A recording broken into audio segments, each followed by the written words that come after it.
So I'm happy to have you here today.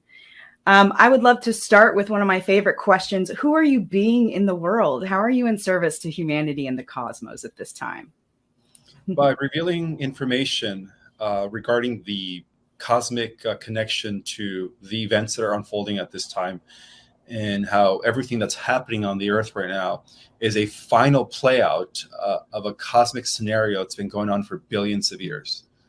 And so as cosmic ambassador, I took an oath before incarnating. I work for an intergalactic alliance known as the Seal of Pallador, or AKA the Covenant of the Emerald Order.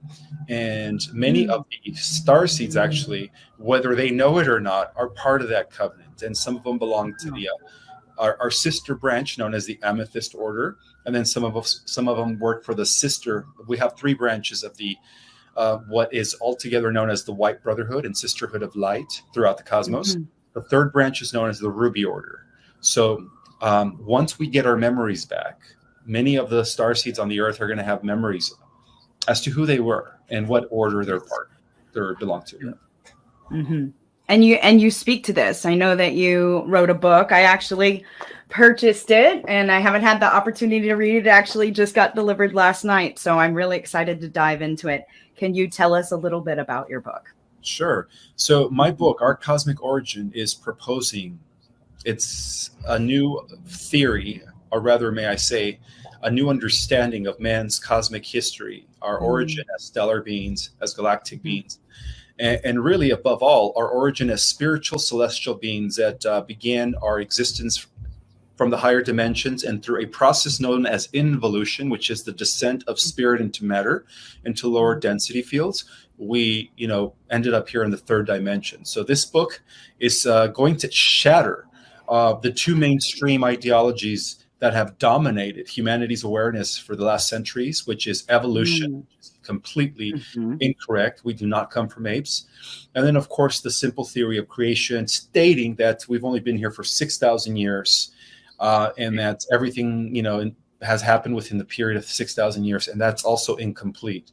So what I do in the book is not only do I provide evidence that mankind, or rather civilizations, have been here for millions of years, but I also provide evidence that civilizations exist throughout the multiverse. And so that's what I do in that book. It is a synthesis of ancient metaphysical knowledge that is once again uniting and integrating with cutting-edge science through the avenues of quantum physics, superstring theory, and of course, unified field theory. Yes, amazing. Yeah, and the unified field, it's we're all connected, right? It's all the consciousnesses and the collective, our individual consciousness, and it's about raising our frequency and vibration at this time. And so our theme today is seeding our new earth. And so I'm curious what that means for you and what will cause the catapult into our new earth frequency or heaven on earth.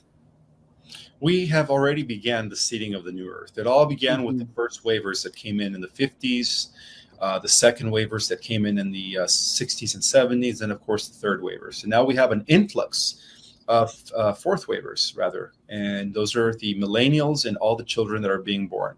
So the seeding has already began. It starts because everything is vibrating. All matter is vibrating at a particular frequency. In fact, that's what the universe is. The universe is just matter vibrating at different frequencies. So even the realms of dark matter and dark energy are still realities vibrating at higher frequencies. So there is no such thing as empty space. So since the beginning of the 50s, we've been coming into the earth to raise the vibration to pretty much establish what is known as the new grid system. And this new grid is already the 5th dimensional earth that is already vibrating in the ethers. And, we're also here to anchor in the Christ field of unity consciousness and oneness, brotherhood and sisterhood. So the seeding has already started. It's just a matter of reaching critical mass. And what I mean by that is once enough people start doing the spiritual work, the shadow work, the integration of the duality within, because light and dark is something that exists within all of us. So it's just a matter of bringing that back into balance to end all galactic wars, because when we do that, we're going to bring peace to the entire universe, and it all starts here. And then that's what's going to bring in a whole new heaven and a whole new earth. I love that. Thank you. Yeah. In one of your interviews that I watched, you spoke of the high heart frequency. And we worked with Heart Math Institute last year for co-creating coherence and had a heart lock-in technique in the middle of the day where thousands of people tuned in for that piece. And how can you speak or how can you share how to get into that high heart frequency for people who might not be so familiar with that concept?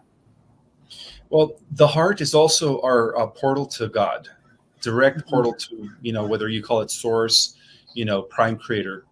There is an underlying field that binds everything, and that is the spirit of the one. And it is accessible through the heart. So the heart is also symbolically the central sun, just like how at a micro level of reality, we have the central sun of the universe, the central sun of the galaxy. The solar system has a central inner sun. The planets have inner suns. So in like manner, at a micro level of reality, we are also universes, micro little universes, right? The entire universe exists within us according to the holographic concept of reality. Nothing is outside of us. Everything is holographic. So based on that understanding, our heart is the central sun. So when we access the heart, which is the first mind, right?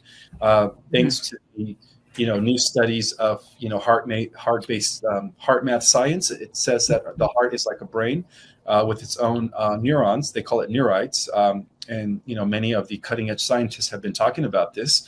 And based on the understanding is the first mind connecting with the second mind that creates that coherence, that creates that unity, that singularity that allows us to, self-heal, self-generate, manifest at a faster rate because we are co-creating with the entire universe.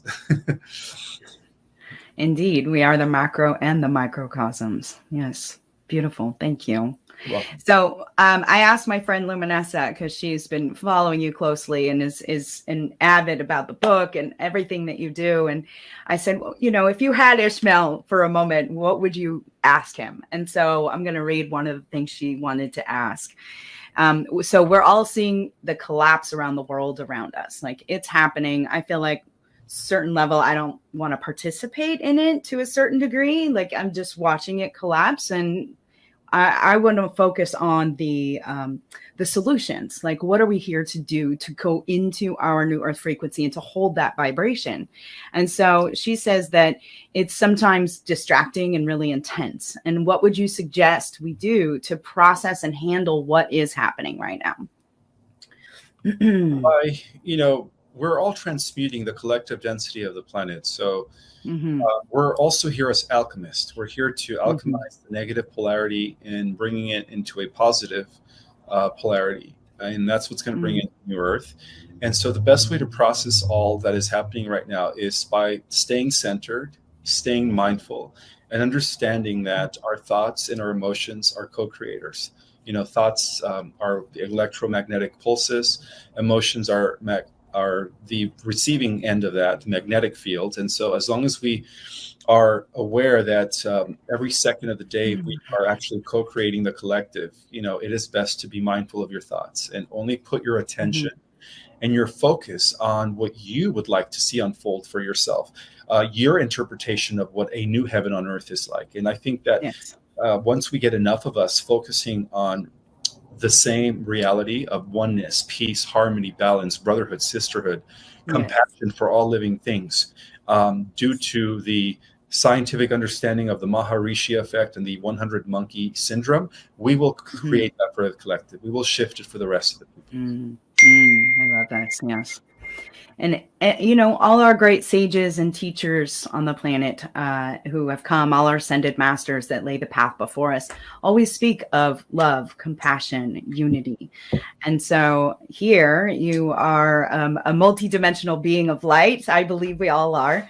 And as we remember our purpose, some are waking up to that memory. And what kind of guidance can you offer to people who are just realizing this or just waking up and saying, oh my goodness, is this all a matrix? Don't give your power away. Don't externalize your power. Don't give your power away to ascended beings or angels. Understand that you are creator in human form. and understand that you are God in the flesh. And by understanding that, you're going to cultivate what many in the Eastern traditions have called enlightenment, illumination, self-realization. And that is the best way to do it, by understanding that you are the creator, that there is no higher power other than your higher self and the divine spark within you. And in understanding that, take 20 to 30 minutes every day to connect with that part of yourself, which is the all, which is, the God within us, because that's what's happening right now. Is people are becoming aware of themselves as no different than the creator. The creator and the creation are one. And that is one of the biggest secrets that have been kept from us by the negative secret societies. And so in understanding that you and the creator are one, you begin to gain your power back. And as a result of that, you could actually shift reality by tapping into the quantum field through your own consciousness, because there is no difference between you and the quantum field. The quantum field is connected to each and every single one of us through our subconscious mind. So by putting your focus and by really believing that you are God in the flesh, you're actually going to be moving mountains. You're going to be powerful. Your mind is going to do what many would consider the impossible. You're going to become like a wizard. Yeah. And it is about the frequency too. When I think of Yeshua and how he was able to walk on water, it was just about the shift in the frequency, right? So his dense body wouldn't go down into the water.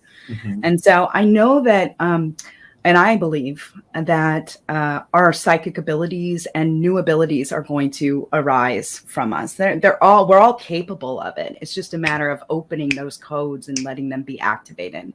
Can you share a little bit about your belief around that? Yeah. So I strongly believe that we are going to become like gods and goddesses when the genetic mutation is complete.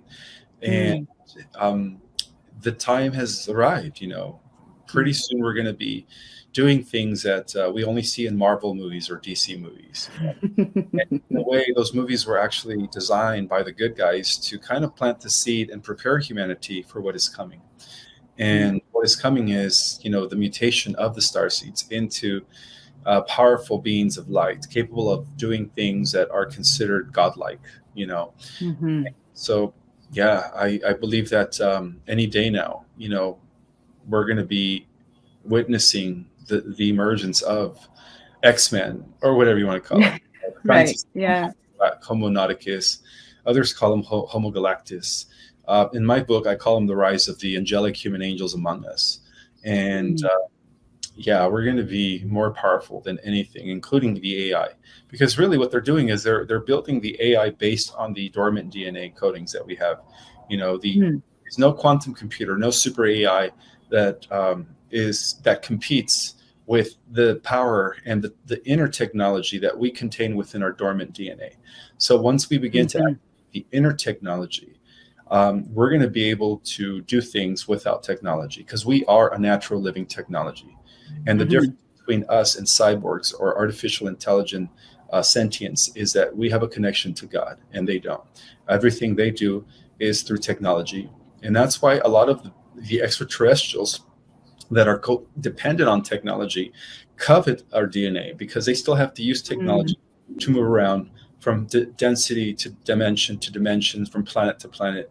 They still have to use technology to, travel to different solar systems, to, teleport, to do what we would do naturally once we begin to use that. So, yeah, we're going to be the first race in the cosmos to have these abilities while remaining in physical form.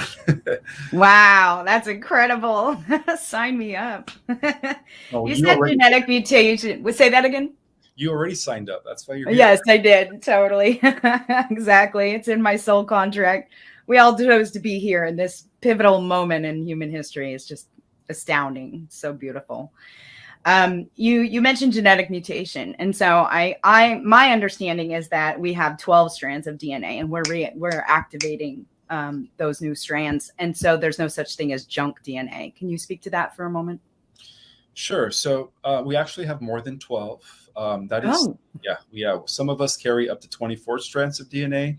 amazing. Others of us carry up to 48 strands, Hmm. 36, 48. And a very small number of us, I think only about 100 individuals, have up to 144,000 strands. Wow. So, yeah, so a lot of that is directly related to the dormant DNA. Our Mhm. dormant DNA is, we're only using 4%. Yeah, that's the truth of the matter. We're not even using 10. If we were to be using 10, we would already been telepathic. Everybody would have been Mhm. psychic, Mhm. clairvoyant, Mhm. capable of remote viewing, astral project, Yes. conscious. That's just a 10%. So once we, go beyond the 10%, we're going to be able to defy gravity. We're going to be able to become indestructible. We're going to activate parts of our DNA that is not only, um, I guess, crystalline based, but some of us are going to be using double diamond, hydroplasmic. So there's different levels beyond crystalline DNA, and we are the only species in the cosmos that are going to be capable of using beyond the 12 strands while maintaining physical form. Because in Mm. normally, you have to go beyond the physical form to use these other strands. So we're going to be the first species to integrate all these versions of ourselves and collapse them into the here and the now while maintaining this body. But our body's going to be different. Some of us are going to be using crystalline DNA, right? And that's Mm. those that are going to be operating from with 12 strands to 30 or 24. And then those that are with 36 strands and 48 are going to be using hydroplasmic DNA. And then those that are 144 strands, which are going to be the of the Starseed Nation, the most powerful beings. They're going to be using what is called antimatter DNA, pure light body, while still manifesting a physical form, which is going to be awesome. Wow. Amazing. And do you know some of these people? I've met a Are few. you one of these people? uh, I don't know, but I guess we're all going to find out when the time I comes. guess we are. Huh? Amazing. So, do you find that those who came before us, some of the ancient civilization that laid the sacred sites around the planet and really worked with the ley lines of the planet, can you tell us a little bit about where they might have come from or how they did that? Yeah, most of those are members of the Emerald Order that hailed from either Okay. Sirius, upper region of Orion, like Mm. Mintaka, Al-Nalik, and certain planets that are aligned with light, the councils of light. Mm. We also had members that came from Arcturus and Lyra, and collectively, they were able to see our solar system, not just our planet, our entire solar system, millions and millions of years ago. And so we've Mhm. had civilizations that actually predated Atlantis. Atlantis was just the most recent advanced civilization, but technically, civilizations could be traceable back to 40 million years. Advanced civilizations. And yes, our entire solar system is inhabited. It's just we don't see it because they exist in higher dimensions. But as we go into the fifth dimension, we're going to be able to interact positively with the members or civilizations that exist on Mars, on Venus, Jupiter, Saturn, Uranus. They're all inhabited. So yeah. Well, I honestly believe in my heart that we are all here at this particular moment for a reason, and that the whole solar system, all the galaxies are looking upon us right now to see how we navigate this transition. And so, do you have any recommendations, suggestions, practices, anything like that to help us move through this transition? Understand that we are the most prized jewel and masterpiece of all of creation, that we are Mm. the most advanced race by virtue of being the most hybridized race. We carry within us the genetic codings of every race out there, from the darkest to the lightest. And that's what makes us more powerful than all of them combined. And Mm. by understanding that, start beginning to see yourself as galactic and intergalactic royalty. You know, Mm. we are going to be the new head honchos. Once we activate the dormant DNA, we are going to be above all galactic councils. We are going to be above all, we're going to be pretty much the new guardians. Yeah, the other Mm. guardians are moving up an octave. So we're going to be replacing them as we ascend. So do you feel that everybody is going to be a part of this ascension, or will there be those who choose to stay in the third density? Well, it's going to be a virtual cybernetic third density, and that is created by metaverse and the AI system, the AI time loop. There are a few billionaires that have already signed their contract to merge with technology. So those are going to be going into a third dimensional matrix. Yes, a further third dimensional matrix controlled by artificial intelligence. But the people that are not aligned with transhumanism are going to go either to the fourth dimensional Earth, fifth, or sixth, which is where we're heading when the solar flash takes place. Yeah, can you tell us a little bit about that? I want to know more. Sure. So the Earth Terrans, which is what I call in my book the new souls, those that had started their evolution from the bottom up as a as a mineral, and then they graduate into the plant, and then into a mammal animal, and so on and so forth. They're going to be going at least into the fourth dimension, because we can't skip dimensions. If they start from the bottom up, they have to go one level at a time. However, the star seeds, or the celestials that volunteer, because we do come from these higher dimensions beyond the fifth, we're going to be able to jump beyond the fourth. We're going to be able to go into the fifth dimension and sixth, and so on and so forth. And some of us are going to jump to the seventh dimension, to the eighth and ninth, and a very small number of us are going to be operating on all 12 dimensions. So it's going to be an interesting coexistence of different beings operating on different levels. So there's going to be different levels of powers and upgrades depending on your frequency, depending on your energetic signature and your vibrational frequency. That's where you're going to be ending up. I see. Okay. And the solar flare, do you have an idea of when this is happening, or what the effects will be ultimately? Well, in my book, Our Cosmic Origin, I did foresaw a vision that it would happen. I had a time frame that it would happen between 2019 and 2023, 24, no later than. So any day now. Many believe that it could even happen at the end of this year. Okay. And effects to the matrix itself, does that mean technology goes down, like electricity turns off? Do you have an idea of what that might be? Yeah, the sun is going to be black for 3 days, because the sun is going to be also transforming into a new sun. And so when it releases the flash, it's going to totally malfunction all electronics, energy as we know it. So there will be 3 days of darkness. And then at the same time, during that period, many of the star seeds are going to be activated. So we're going to be throwing away our cell phones and our laptops, because we're going to be telepathic. We're going to be able to teleport. Some of us are going to be able to fly. And so we're all going to take our position, and we're all going to know exactly what to do as far as assisting the Earth Terrans, or the new souls, into the new Earth. Amazing. They are first. Well, I'm ready. Heroism. Yeah. Amazing. And so when that happens, do you see in our future Earth, are we going to have the need for things like money? Is there going to be other forms of exchange, because it's all energy? Exactly. Yeah. Only the fourth dimensional new Earth souls are going to be under the new quantum financial system, Gesera and Sarah. But the souls that are in the fifth or sixth dimension and up are going to be beyond that. They're going to be natural replicators, so they won't need any money, because everything they want, it's going to be manifested by the power of thought at the speed of light, though. So we just have to think about the need, or where we want to be, and what we're there. Yeah, we're going to have the ability to move through the dimensions without any external technology. We're going to have the ability to travel and traverse the different spheres, other planets, other galaxies, without the technology. And so, yeah, we're going to be amazing. We're going to be super. What superpowers are you drawn to? What is something that you feel like you're going to embody?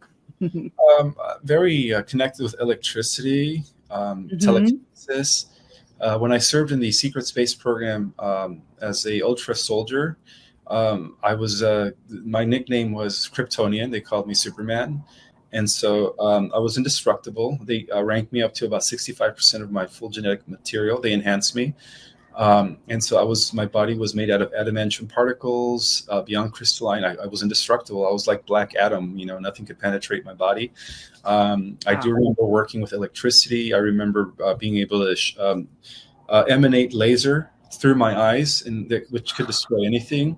And I also remember just using my hands as electrical outlets to just emanate electricity wherever I wanted. So my whole body was electrical.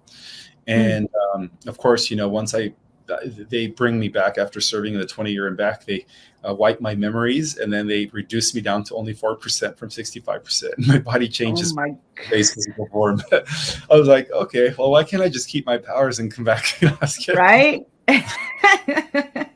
That's a tease. I was loving it.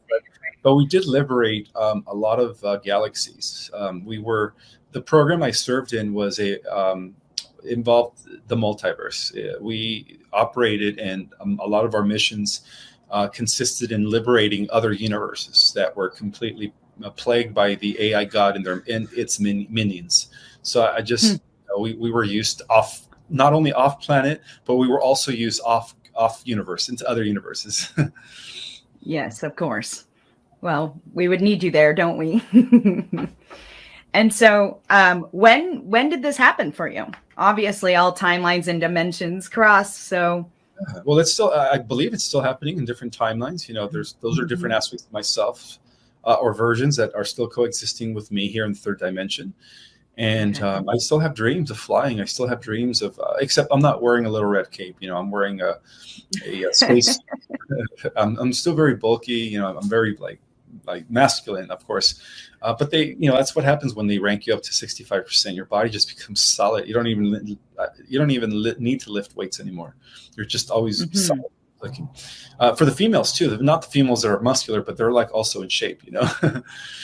So it's just I had a lot of missing time as a child, and then I was told, I was informed that I was part of this project that began in the 50s called Project Oak Tree, where they picked only 42 women. My mother was born in the 50s in order to resurrect a combination of what they did is in order to resurrect the gods of ancient times. They went back in time and they took DNA from Osiris, Thoth, Zeus, and other gods, I guess deities. And they brought them back in time and they put them in one body. And they made 48 prototypes. And I was one of those 48 prototypes. And so from the beginning, they had the technology to extract my mother's fetus into a petri dish to continue adding more genes as they saw fit in order to build, an ultra soldier super weapon that they wanted to use in the cosmic war against AI. And so... That's incredible. She told me certain stories, but she called them angels. She's like, oh yeah, the angels were always working on you. I'm like, okay. No. That's amazing. Yeah. And so when you say you had pieces of your childhood missing, you would wake up from blacking out, or you would just suddenly have a download of memories of something that occurred to you? No, I would just end up walking in the street, not knowing where I came from, how I ended up there, and where I was going. I was just like, holy crap. I don't remember if I left my house. Am I coming from school? So that happened 3 times in my life, which makes sense because most super soldiers serve 20 years and back. And it happened when I was 16, 17, and 19. Yeah. Okay. Yeah, so they would age regress you. So you had within minutes of bringing you back. And then the only thing is just, I don't remember where I came from. I just remember just being there, just not knowing where, how I ended up walking on that street. Now, I find that, this happens to people. For instance, my husband, he had, after winter, had gained some weight. And the next night after he realized that, he was trying to put on a pair of pants that used to fit him, and he didn't fit. And he went home and he weighed himself, and he was 18 pounds heavier. He went to bed. He woke up the next morning and he was 9 pounds lighter. And I said, what did you do last night? He said, I built a house on Mars. I literally spent a week building a house. And then the following night, he went back and finished the house in his dream. and he woke up back to his original weight. Can we bottle that, please? So, you know, we do. We spend time elsewhere, and sometimes it's jarring when we get back and we're like, oh, okay, how did I get here? So I find that I do that sometimes when I'm driving, which is like the most dangerous time to astral project. Yeah, exactly. So I know we're coming to a close on our time here together. And I just wanted to ask you really one final thing is, what is your message to humanity right now? My message to humanity is that, you know, we're it. You know, there is no other power beyond us. You know, we are the most powerful species in the entire cosmos. And we just have to understand and value who we are as these powerful multidimensional beings in human form. You know, that's my message to humanity. It's just that we are the most powerful beings in the multiverse. Thank you. You're welcome. Are you ready, star seeds? We are here for a reason. We're here for a purpose. And Ismael, thank you so much for your information. I would love to be able to tell people where to find you, how to navigate to your pages. So I know you have your Instagram. Yeah, so I'm very active on Instagram, and I can have it in a way where whenever I post on Instagram, it automatically posts on my Facebook. I really don't use Facebook as much. I'm not too tech savvy. So I am on Project Restoration Zion 1, all one word, on Instagram. Now, for those that want to order my book, you can just go on Amazon and type in Our Cosmic Origin. And a lot of people are loving it. I'm getting so much positive feedback. It's actually changing lives. It's activating, it's triggering memories. Many starseeds around the world are just thanking me for you know, filling in a lot of gaps when it comes to our galactic history. And what else? Oh yeah, I do have a YouTube. Your YouTube. Yeah, it's called Project Space Restoration _ Zion. And that is my only channel. Be aware that all the other channels that say Ismael Perez interviews are all pirated. They just take all my interviews and throw them on there. Yeah, I have like 10 channels as me, and people, you know, think it's me, and they're thinking I'm going to read them. Oh, thank you so much for the information, Ismael. I'm like, oh no, it's a pirated channel. Oh dear. So yeah, so this is the real one. Yeah, that's my only one. Okay, amazing. Well, Ismael, it was such a pleasure speaking with you today. I'm really deeply honored, and I look forward to reading the book. I love diving deep into our origins and into our true history as humanity. So thank you for having me here. Appreciate it. Such a blessing. All right, family. Well, so grateful that we're all here on 11/11 together. And Ismael, what's your favorite thing about 11/11? What's that number mean to you? It's close to my birthday. I was born on 11/1/77, so I always love it, you know, within the week of my birthday. But it's also a reminder of who we are as angels in human form. 11/11 also means various things. It means transformation. It means alchemy. It means you know, life is about to transform, and so that's why many of us are seeing 11/11 periodically, and we've been doing that for many years, because it's the universe's way of communicating with us. Subconsciously through numbers. Yep. Those signs and synchronicities. We call it 11/11, a path to our awakening. Exactly. Yeah. All right, brother. Well, you have a beautiful day. Take care of yourself. You do the same, sister. Blessings.